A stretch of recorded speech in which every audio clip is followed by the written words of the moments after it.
I should have seen it coming. Not the way it happened, no, I never would have guessed it'd go down like that, but something. Anything. A flicker in her eyes when she thought I wasn't looking. A hesitation before she kissed me hello after work. A little too much perfume on a Tuesday night when she claimed she was just running errands. But no. I didn't see any of it. Because I trusted her. Because I loved her. Because I was the kind of guy who believed that if you worked hard, paid your bills on time, came home every night to the same woman with a smile and a cold beer in hand, then life, even an ordinary one, was supposed to be fair. Her name was Claire. Claire Marie Delaney, born and raised 10 minutes from where we lived now, right here in Westridge, Ohio.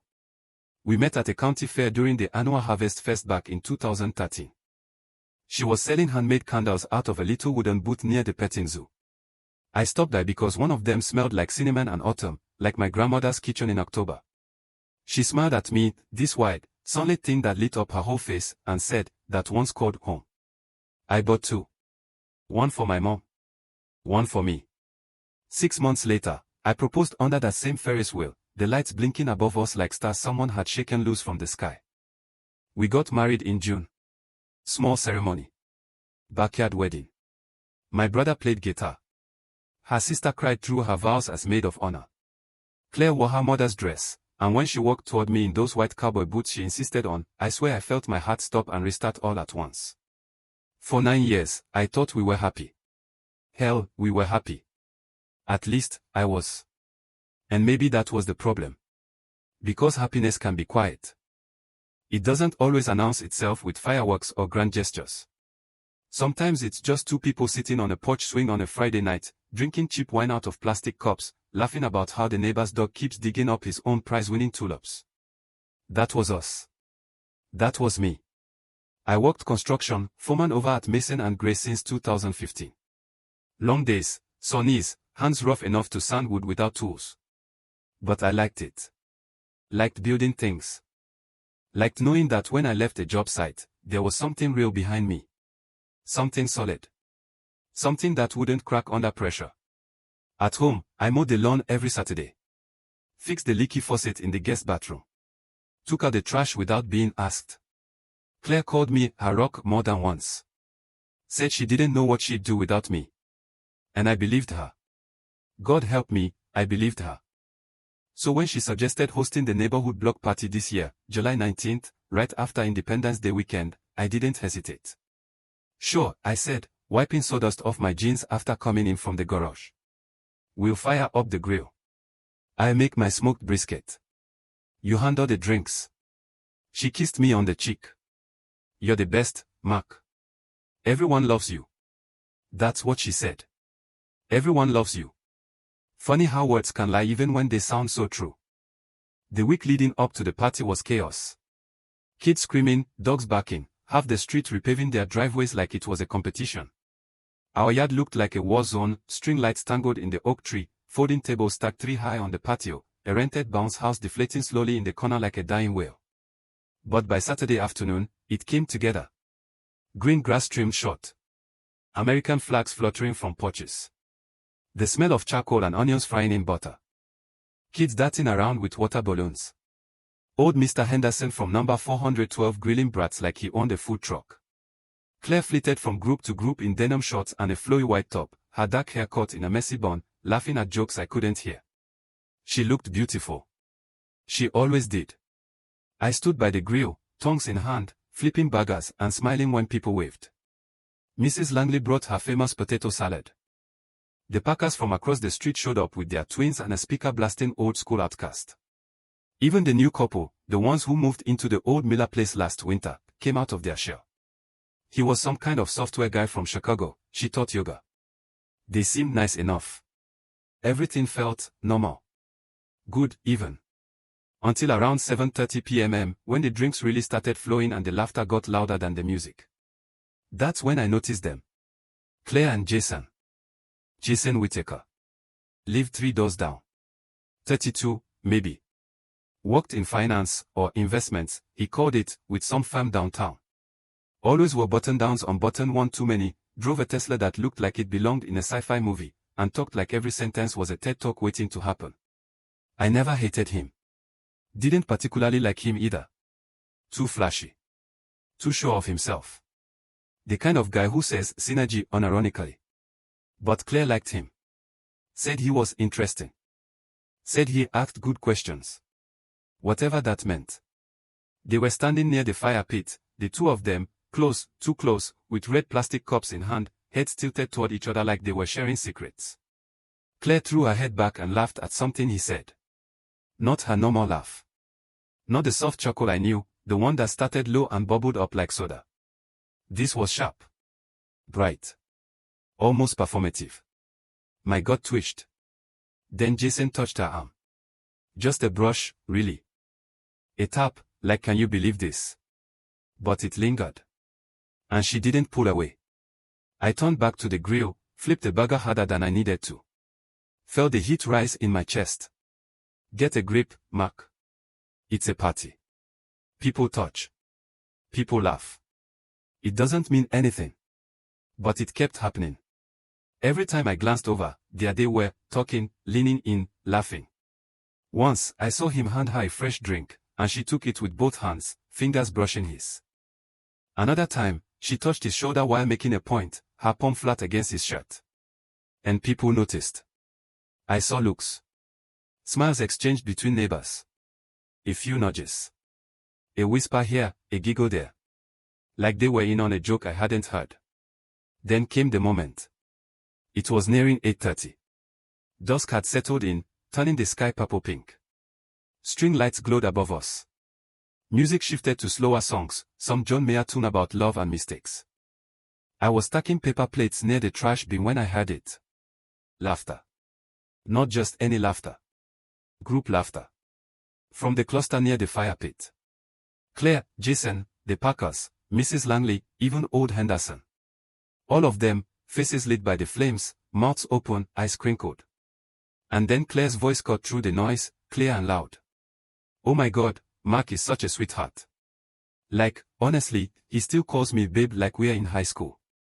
Last week, he texted me, hope your day is going great, babe, at 10 a.m. while I was in a budget meeting. Everyone laughed again.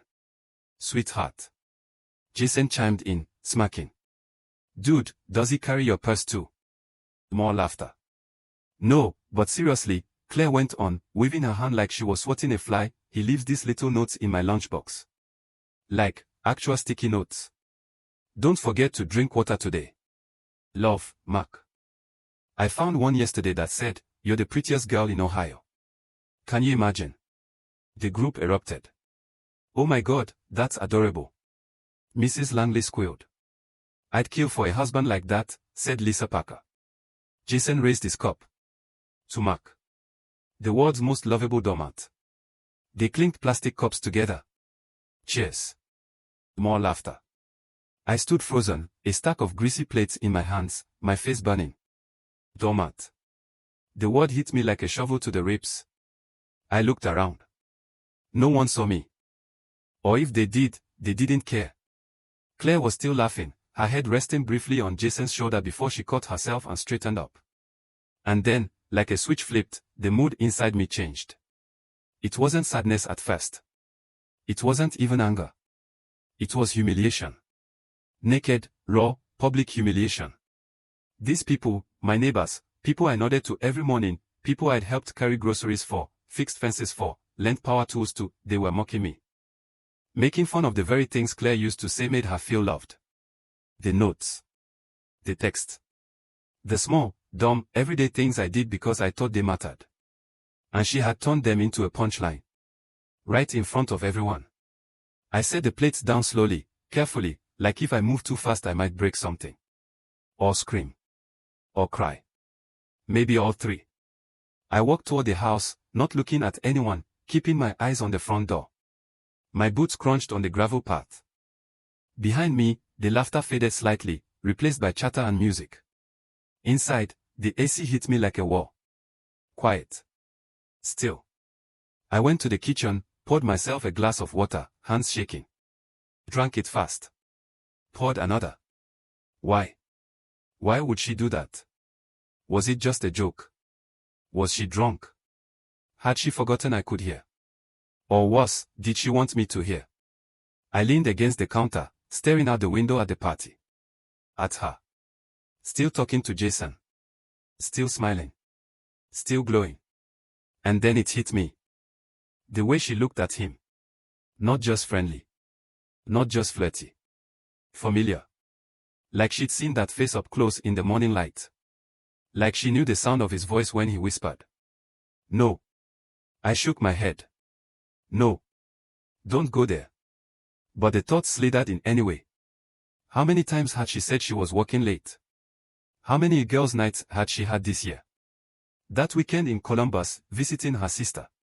Her sister lives in Cincinnati. The sudden interest in Pilates. The new perfume. The way she'd been distant lately, short with me, quick to leave the room when I tried to talk. I thought it was stress. Work stuff. Hormones. Anything but this. I grabbed my phone from the counter. Scrolled to our messages. Last text from her, thanks for the note today, babe. Made me smile, smiley face. Sent at 2:17 p.m. 2 hours before she mocked me in front of the whole damn neighborhood. My stomach twisted. Liar. She was a liar. And they were all in on it. I don't know how long I stood there. Minutes. 10. 20. The backyard filled with shadows as the fire burned low. Then the back door opened. I turned. Claire stepped inside, smoothing her hair.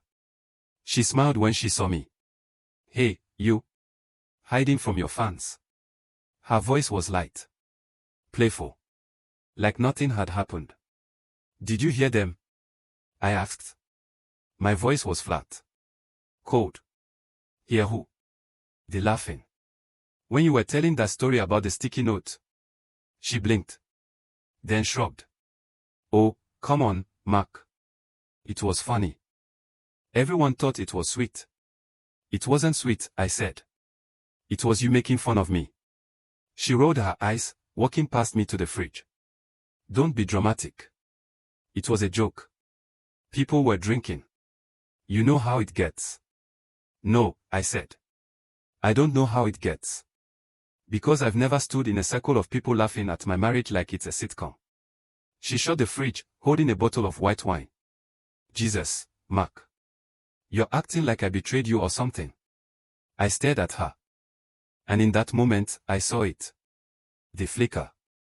Just for a second. A flash of guilt. Of fear. Of caught. But then it vanished, replaced by annoyance. You need to relax, she said, pouring wine into a glass. You're ruining the party. I'm ruining it. I whispered. She didn't answer. Just sipped her wine and turned toward the door. That's when I followed her. Back outside. Into the warm summer night. People greeted me as I walked through the crowd, but I didn't respond. Didn't smile. Didn't nod. I went straight to the center. To the fire pit. To them. Jason was saying something about cryptocurrency. Claire stood beside him, one hand on her hip, the other holding her glass. I cleared my throat. Silence fell fast. Like someone had muted the world. All eyes turned to me. Claire frowned. Mark. You okay? I looked at her. Then at Jason. Then at the circle of neighbors, smiling, curious, still buzzing from the wine and the warmth and the gossip.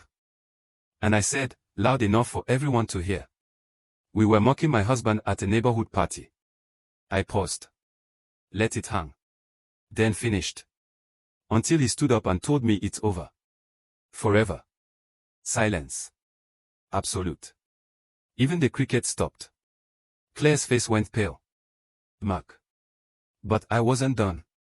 I looked right at her. This isn't a joke. This isn't cute. This isn't adorable. I loved you. I respected you. I built a life with you. And you turned me into a punchline. My voice didn't shake. It was steady. Strong. Like steel pulled from fire. And worse, you let him touch you. Right here. In front of me. In front of everyone. And you laughed about the things I did to make you happy, like they were stupid. Like I was stupid. Jason opened his mouth. I didn't let him speak. You. I said, pointing at him. You think you're better than me? You think your Tesla and your buzzwords make you something special? You're a coward. Hiding behind charm and arrogance because deep down, you'll never be half the man I am. He stepped forward. Hey. No, I said. You don't get to talk. Not tonight. Not ever to me again. I turned back to Claire. And you? You want to know why I'm ending this right here? Why I'm doing it in front of everyone? She didn't answer. Just stared, lips trembling. Because you already ended it, I said. The first time you laughed at me with him. The first time you lied about where you were. The first time you looked at him like you used to look at me. I took a breath. It's over, Claire. I don't want your excuses. I don't want your tears. I don't want anything from you ever again. Then I looked at the crowd. All of you. If you came here to laugh at me, fine. Laugh. But don't pretend you didn't see it coming. Don't pretend you didn't know. I stepped back. And don't expect me to smile and wave like nothing happened. Because I'm done. I turned and walked into the house. Didn't look back. Left the door open behind me. Behind me, I heard shouting. Claire calling my name. Jason saying something sharp. Chairs scraping. But I didn't stop. I went upstairs. Packed a duffel bag. Took my dad's old 38 from the closet safe. Not because I planned to use it. But because I needed to feel heavy. Needed to feel real. Needed to remember who I was. An hour later, I drove away in my pickup, the windows down, the night air rushing in. No destination. Just motion. And somewhere behind me, the party died. The music stopped. The laughter ended. And the truth finally burned brighter than the fire pit. I drove. Not fast. Not reckless. Just steady, like I was trying to outrun silence itself. The night air rushed through the open windows of my old Ford, whipping against my face, cold despite the summer heat still clinging to the pavement. The hum of tires on asphalt filled the cab, rhythmic and dull, like a heartbeat refusing to quit. My hands gripped the wheel too tight, knuckles white, but I didn't loosen them. Pain felt honest. Pain meant I was still alive. I didn't know where I was going. Didn't have a plan. Just knew I couldn't stay. Back in Westridge, the party lights were probably still flickering, voices hushed now, gossip blooming like mold in the dark. Did you see that? Can you believe Mark actually said that? Claire looked like she'd been slapped. They dissect it all, my words, my exit, her tears. They'd pick me apart, then her, then him. Someone would say, well, marriage is hard. Another would mutter, she always seemed so happy. No one would ask what really happened. Not out loud. Not truthfully. Because people don't want truth at parties. They want stories. Drama. A little guilt-free entertainment with their potato salad. I turned onto Route 98, heading west without thinking. Past the gas station with the flickering neon sign. Past the closed-down diner where Claire and I used to stop for pancakes every Sunday morning after church. Used to. That word already felt ancient. My phone buzzed in the cup holder. I glanced at it. Claire. Again. 17 missed calls. 12 voicemails. 8 texts. Mark, please answer. You're being ridiculous. We can talk about this. Don't do something stupid. Jason was just being funny.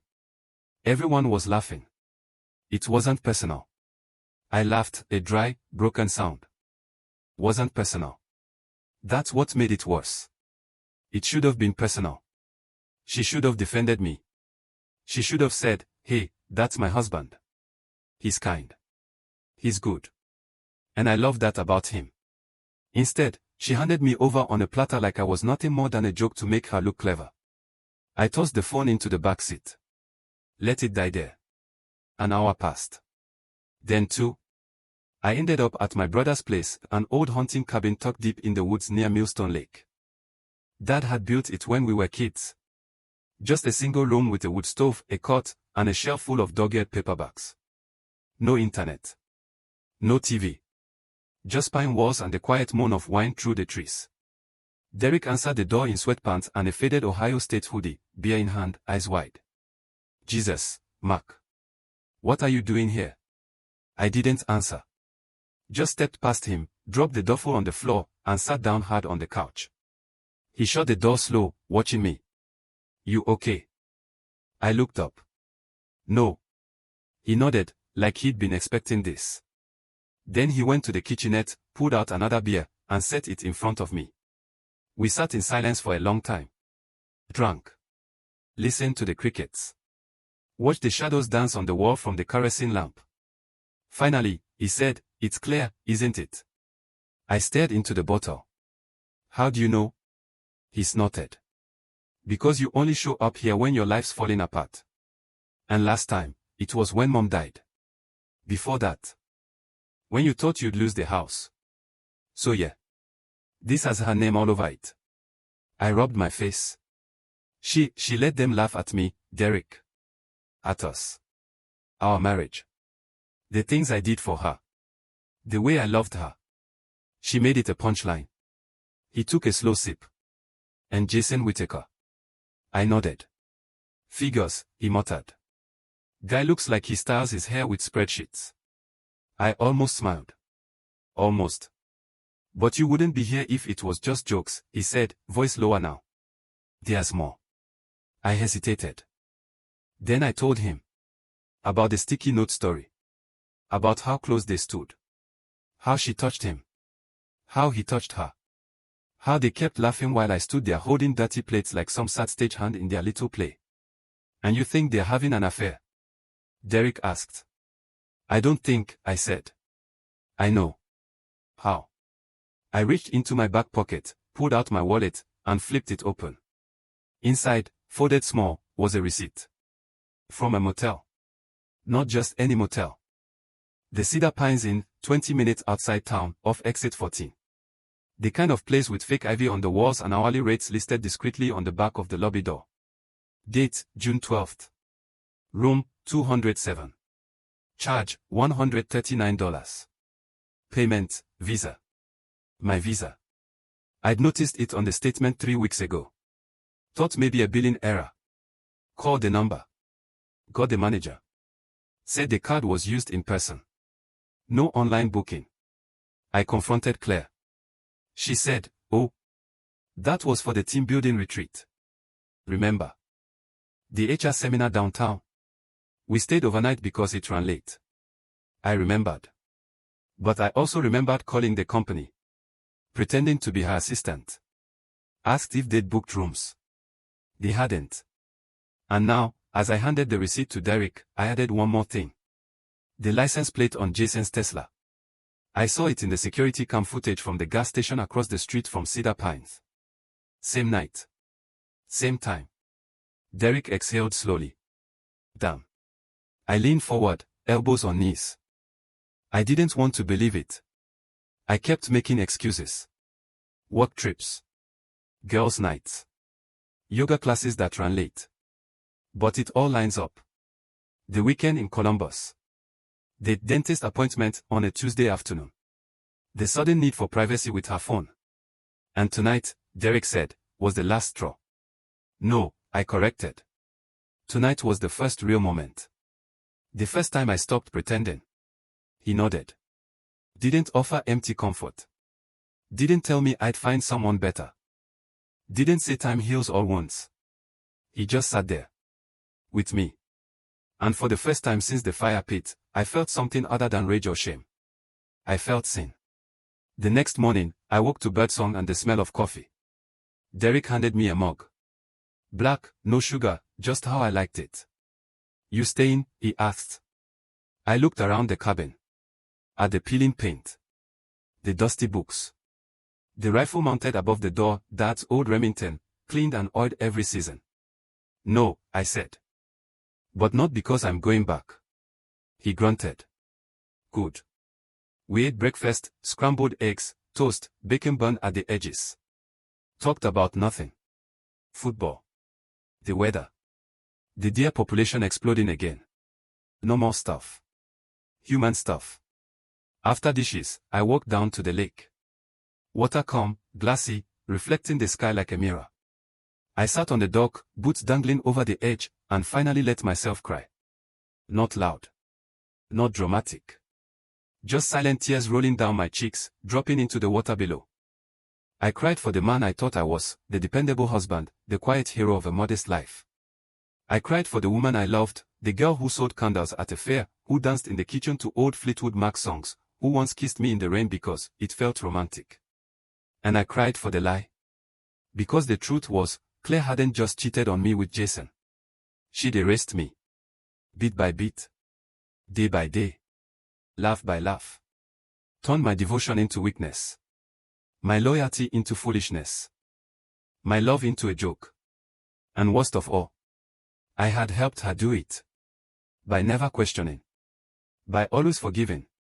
By believing that if I worked hard enough, loved hard enough, was good enough, then none of it could go wrong. But it had. And standing up at that party wasn't just about pride. It was about survival.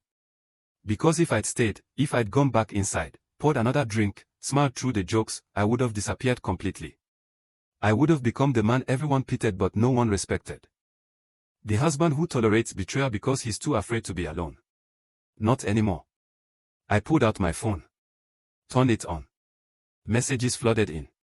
Claire. Again. We need to talk. Please come home. I'm sorry. I didn't mean for it to go that far. Jason means nothing to me. I scrolled past them. Then opened my email. Typed a message to my lawyer. Subject, divorce proceedings, initiation request. Asterisk Sarah. As discussed, I'd like to move forward with divorce proceedings effective immediately. Full separation. I will not be reconciling. Attached, copy of suspicious transaction, Cedar Pines Inn, timestamped photo evidence from surveillance, pending formal retrieval, and witness account of my brother, Derek Holloway. I want clean, legal, and final. No mediation. No negotiations on principle. I'm done pretending. Asterisk. Mark. I hit send. Then deleted the messages from Claire. Blocked her number. Walked back to the cabin, grabbed my duffel, and threw it in the truck. Derek followed me outside. You got a place to go, he asked. For now, I said. I rent a room in town. Figure out the next step. He handed me a folded piece of paper. What's this? Contact for a buddy of mine. Runs a construction crew up in Toledo. Needs a foreman. Pays better than Mason and Gray. Less drama. More dirt. I looked at it. Then at him. Why are you doing this? He shrugged. Because you're my brother. And because the world doesn't get to break you twice. I nodded. Got in the truck. Drove back towards civilization. But this time, I wasn't running. I was returning. On my terms. When I pulled into West Street just after noon, the streets were quiet. Kids were in school. People at work. The bounce house was gone. Tables folded. Trash cleared. Our house looked the same. White fence. Blue shutters. Wind chimes singing in the breeze. But it wasn't our house anymore. It was hers. And soon, legally, even that would change. I parked across the street. Sat there for a minute. Watched the front door. Then saw her. Claire. Standing in the doorway, phone to her ear, pacing. Hair messy. Dressed in yesterday's clothes. She looked small. Fragile. Not guilty. Not yet. But afraid. Good. Let her feel it. Let her sit in the silence I lived with. Let her realize what she lost wasn't a doormat. It was a man who loved her enough to walk away. I didn't go inside. Not yet. There'd be time for that, lawyers, appraisals, dividing furniture, deciding who got the wedding album. But not today. Today, I went to the gym. Yes, the gym. I hadn't stepped foot in one since college. Never saw the point. Work kept me fit. Life kept me busy. But now I needed to rebuild. Not just my life. My body. My confidence. My sense of control. I signed up for a membership at Iron Oak Fitness, right off Main Street. Paid 6 months upfront in cash. The trainer, a guy named Rico with arms like tree trunks and a voice like gravel, showed me around. "You new to this?" he asked. "Yeah," I said. "Starting over." He clapped me on the shoulder. "Best reason to lift." I started that day. Squats. Deadlifts. Push-ups until my arms shook. Every rep was a rejection of the man they mocked. Every drop of sweat washed away another lie. And when I left, so unexhausted but clear-headed, I passed a mirror. Looked at myself. Really looked. And for the first time in years, I didn't see the sweetheart. The doormat. The guy who carried purses and wrote sticky notes. I saw someone stronger. Someone awake. Someone who finally understood. Love shouldn't cost you your dignity. And respect. Respect isn't earned by enduring humiliation. It's demanded. Even if you have to stand in front of your whole neighborhood to claim it. They say time heals all wounds. But I don't think that's true. Time doesn't heal. Time just passes. It moves forward whether you're ready or not, like a river dragging you downstream whether you swim or sink. What heals, what really fixes you, is what you do in that current. How you fight. How you breathe. How you choose to see yourself when the world has tried to erase you. I didn't heal fast. But I started showing up. Every morning at 5:15 a.m., without fail, I pulled into the gravel lot behind Iron Oak Fitness. Same rusted pickup. Same worn boots. Same faded baseball cap pulled low over my eyes. But inside, something was changing. Rico became more than a trainer. He became a kind of anchor. First week, he watched me struggle through 10 push-ups on my knees. "Most men start there," he said, not mocking, just stating fact. "You finish." I did. By the third week, I was doing them standard, arms shaking but locked. By the fifth, Rico added weights. "You're not building muscle," he told me one day as I gasped after a set of deadlifts. "You're rebuilding structure. Body. Mind. Pride. All of it." I wiped sweat from my brow. Didn't know pride had a rep count. He laughed. "It does. And yours is climbing." I rented a small efficiency apartment above Murphy's Hardware on Elm Street, $9.50 a month, no pets, coin laundry in the basement.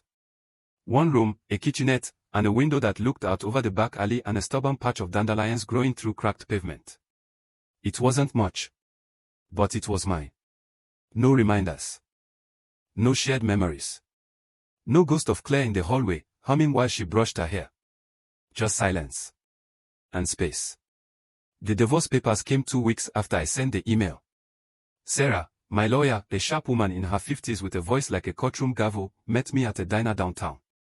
Eggs over easy. Coffee black. "She's contesting," she said, sliding the document across the table. I didn't flinch. "Contesting what?" "We've been married 9 years. I have proof of infidelity." She humiliated me in front of half the neighborhood. "She claims emotional distress," Sarah said dryly. "Says you abandoned her during a vulnerable time. Also, she's arguing for primary residence of the home, citing your sudden departure and lack of communication." I stared at her. "Are you serious?" "She's got Jason's lawyer working on it." I backed a laugh. "Of course he has a lawyer. Probably charges by the buzzword." Sarah didn't smile. "Mark, this could get messy. She might try to paint you as unstable, snapping at the party, leaving abruptly, disappearing for days. They'll dig into your work history, your mental health, anything to make you look impulsive." I leaned back. "So what do? We fight clean. We stay ahead. We document everything. And you?" She pointed a finger at me. "You stay calm. You stay employed. You stay visible.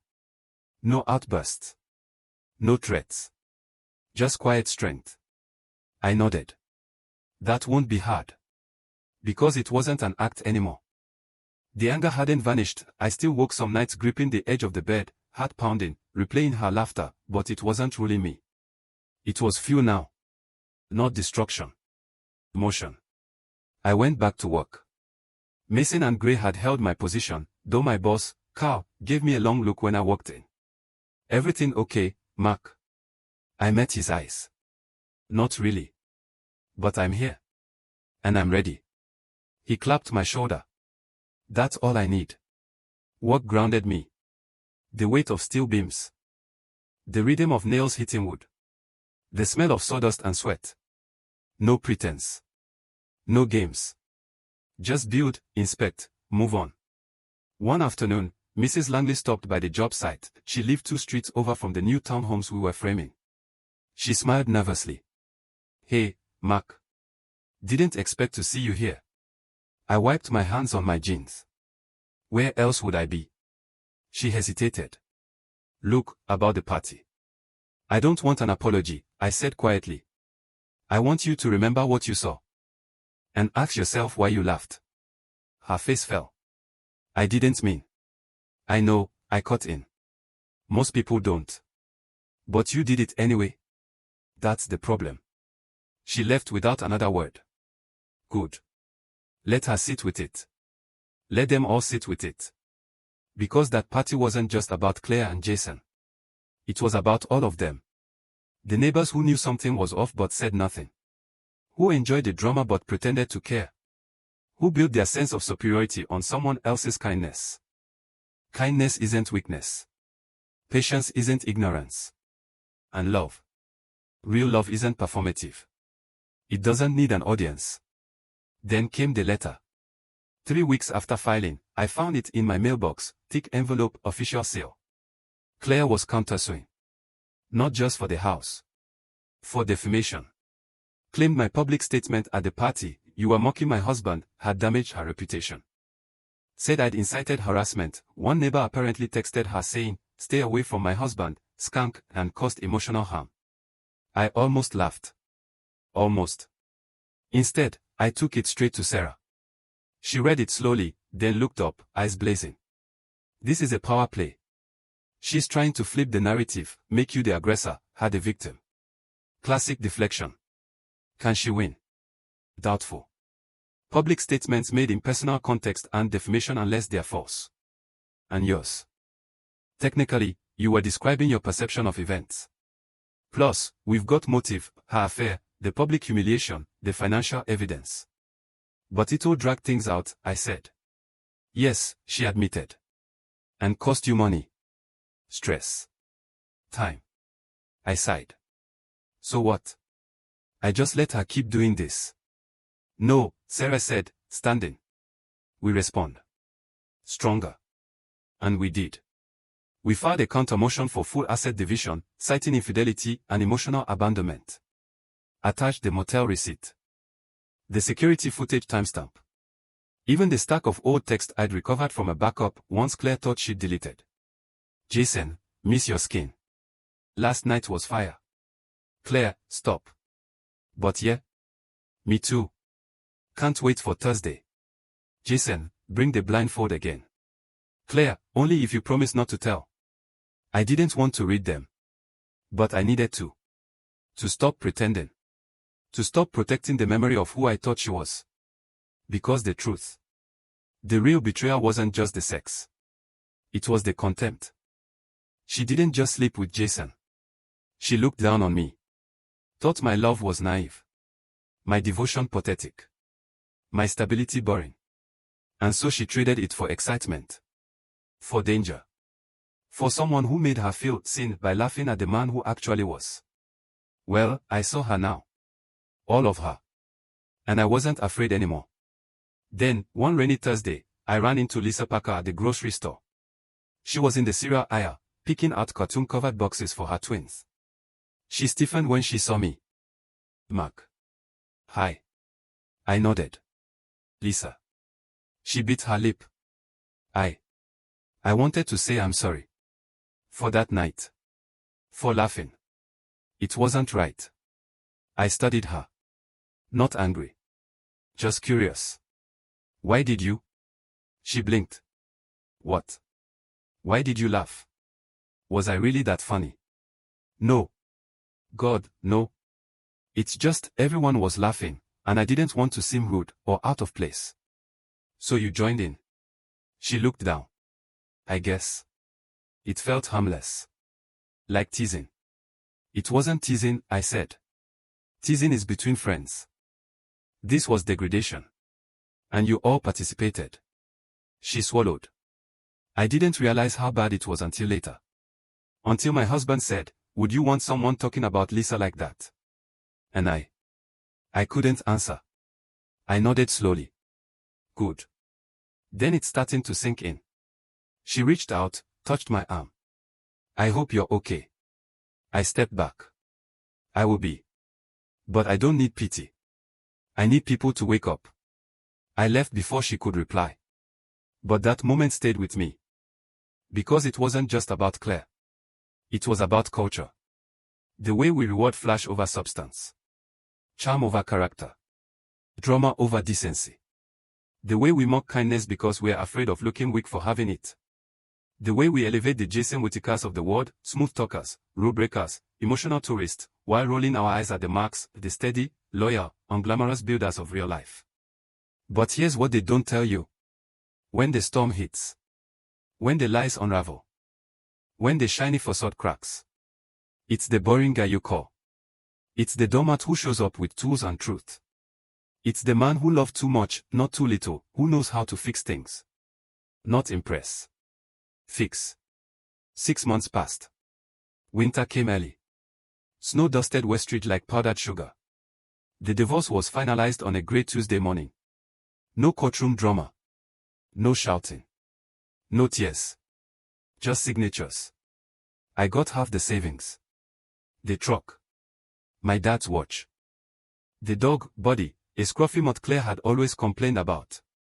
She got the house. And Jason. Turns out he wasn't such a hero after all. A few weeks before finalization, rumors started spreading, whispers at the gym, a post on the local Facebook group. Jason had been under investigation at his firm for insider trading. Then, someone leaked emails. Including one where he bragged to a buddy. Slept with my neighbor's wife. Dude's a total pushover, writes her love notes like a middle schooler. She says he's sweet, but come on, how can you respect that? Anyway, she's hot. And bored. Easy. The backlash was instant. His company fired him. His Tesla got keyed twice. His fiancée, broke it off publicly on Instagram. And Claire. Last I heard, she was staying with her sister in Cincinnati. Alone. No Jason. No house. No audience. Just silence. And maybe, finally, regret. I didn't celebrate. Didn't pour a drink or scream into the wind. I took Buddy for a walk. Down to the park near the elementary school. Snow crunched underfoot. Air sharp and clean. Kids were sledding down the hill, shrieking with joy. A man stood nearby, bundled in a coat, watching his daughter zoom past. Our eyes met. He nodded. I nodded back. Simple. Human. No performance. Later, I stopped by the cemetery. Mom's grave. Dad's beside her. I knelt, brushed snow off the stones. Made it, I whispered.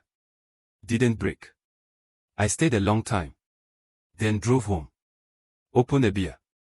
Put on a record, Springsteen's Nebraska. Quiet. Raw. Honest.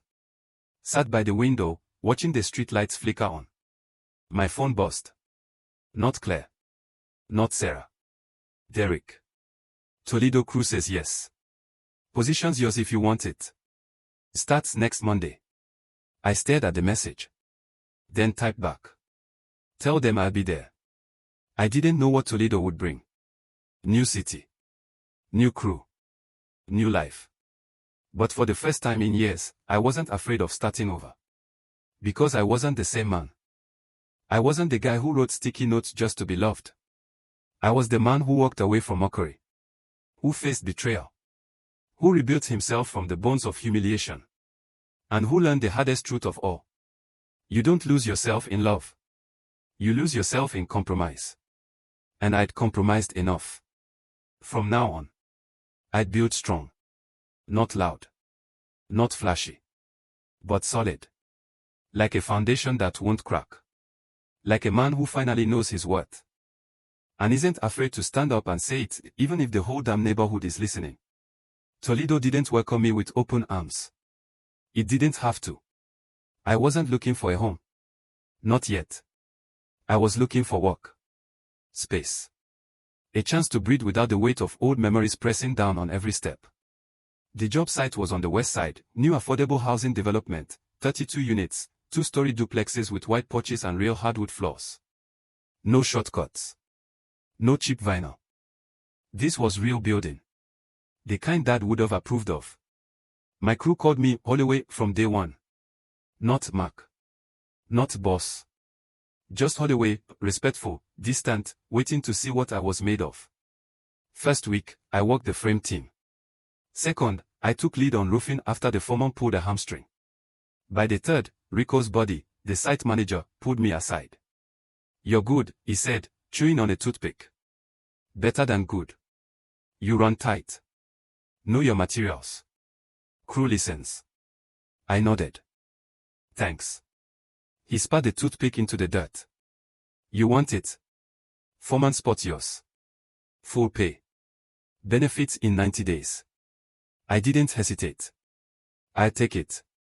That night, I sat on the back steps of my new apartment, a modest 2-bedroom above a laundromat, quieter than the last place, with a view of a sycamore tree and a flickering streetlight. Buddy curled up at my feet, snoring softly. I opened my toolbox, not for tools, but for the small wooden box I'd carried since the beginning. Inside. The sticky note Claire once laughed about, "You're the prettiest girl in Ohio. Love, Mark." A photo of us at the county fair, right after I proposed. Her face glowing, mine stunned with joy. The receipt from Cedar Pines Inn. A single earring she left behind when she moved out, a tiny silver star. I didn't look at them often. But tonight, I did. Not with pain. Not with anger. With clarity. Because healing isn't forgetting. It's remembering, fully, honestly, and choosing not to be defined by it. I closed the box. Put it back. And for the first time in years, I smiled. Not because I was over her. But because I was no longer under her. Months passed. Spring came slow but sure. I settled into the rhythm of Toledo, the lake breeze off Mommy Bay, the quiet pride of blue-collar neighborhoods, the way people said hi even if they didn't know you. Work thrived. Our project finished ahead of schedule, under budget, and earned a Regional Excellence Award. At the ceremony, they asked me to speak. I stood at the mic, hand steady, voice calm. "This job," I said. "It's not just walls and wiring. It's shelter. Stability. A place where kids do homework, couples argue, parents cry, families grow. That matters." I paused. "And the men and women who build these homes. They matter too. Not because we're flashy. Not because we make headlines. But because we show up. Every day. Even when it rains. Even when it hurts." A few guys clapped. One wiped his eye. I stepped down. No fanfare. Just work. Then, one Saturday morning, I saw her. At the farmer's market near the riverfront. She wasn't alone. With a little girl, maybe 4 or 5, holding her hand, laughing as she reached for a sunflower at a flower stand. The woman turned. Our eyes met. Time stopped. It was Lisa Parker. From Westridge. From the cereal aisle. From the party. She froze. Then, slowly, she walked toward me. "Mark." I nodded. "Lisa." Her daughter tugged her arm. "Mommy, can I get the flower?" "In a minute, sweetie. Stay with Mr. Patel, okay?" The girl ran off to the vendor. Lisa exhaled. "We moved here last fall. After everything. I didn't ask. She offered. Tom and I separated. Turns out, laughing at other people's marriage while ignoring your own cracks. That catches up with you." I crossed my arms. "Sorry to hear that."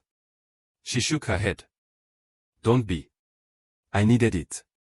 We both did." Silence stretched, soft now, not tense. Then she said, "I read about Jason. And Claire." I stayed quiet. "She lost the house," Lisa said. "Couldn't keep up payments after Jason got fired. Moved in with her mom. Last I heard, she was working part-time at a nail salon." I nodded again. Lisa studied me. You look different. Good different. Or bad. Strong, she said simply. Like you're not trying to prove anything. I almost laughed. I'm not. She bit her lip. I've wanted to tell you, I was wrong. We all were. And I'm sorry.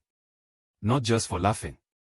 But for being part of a world that makes fun of good men. I looked past her, at the river, grey and wide under the spring sky. I don't need apologies, I said. I need better stories. Ones where kindness wins. Where loyalty isn't a punchline. Where love doesn't have to be loud to be real. She smiled faintly. Maybe we can start writing those. Before I could answer, her daughter came running back, clutching the sunflower-like treasure. Look, Mommy. It's bigger than my head. Lisa knelt, brushed hair from her daughter's face. It's beautiful. The girl turned to me. Do you like flowers? I crouched down to her level. I do. Especially big ones. She thrust it toward me. You can have a petal. I gently pulled one off. Thank you. Lisa watched me, something soft in her eyes. Would you want to grab coffee sometime? As friends. No pressure. Just conversation. I thought about it. Not about her. But about me. About whether I was still running from the past. Or ready to walk into the future. I looked at the yellow petal in my hand. Then at the little girl's smile. Then at Lisa, no longer a ghost from my shame, but a woman who'd also stumbled, learned, and survived. Yes, I said. I'd like that. It wasn't love. Not yet. Maybe not ever.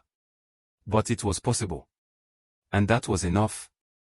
Because life isn't about fairy tales. It's about showing up. About standing in the fire and not breaking. About losing everything you thought you knew, and finding, in the wreckage, the person you were meant to become. I wasn't the man Claire mocked. I wasn't the husband who tolerated betrayal. I was the one who walked away. Who rebuilt. Who refused to let cruelty define him. And who, against all odds, still believed in good. Not perfection.